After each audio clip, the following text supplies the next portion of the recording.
العافية، كيف حالك؟ ايش اخبارك؟ كيف انت؟ ممكن بس نعمل معك مقابلة؟ نعمل مقابلة بس. لا انا بقول له لحمة نظيفة من غير ما تشم حاجة ألف. نعمل معك مقابلة. بص للزلمة الكيلو بس بده كله لحمة يعني. طيب ماشي، توكل.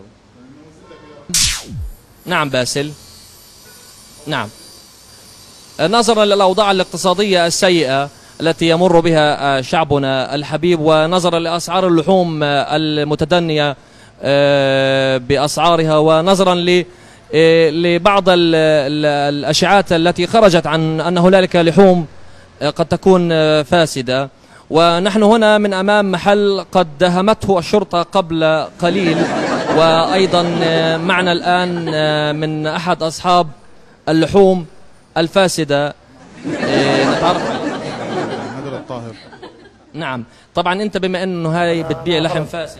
ايش؟ انا عرفوا علي. عم لحمة منيحة هذه. لا خلص بديش. بقول لك لحمة منيحة هذه. بديش يعني، شكرا شكرا. بقول لك لحمة منيحة. غلبتها. انت بتحكي عن اللحمة فاسدة يعني. بدك تقطع لا كاميرا خفية يا شباب، كاميرا خفية. مش عاوزينك تخسر حالك مهما شفت ومهما جرالك. هالبرنامج هذا كرمالك، طول بالك.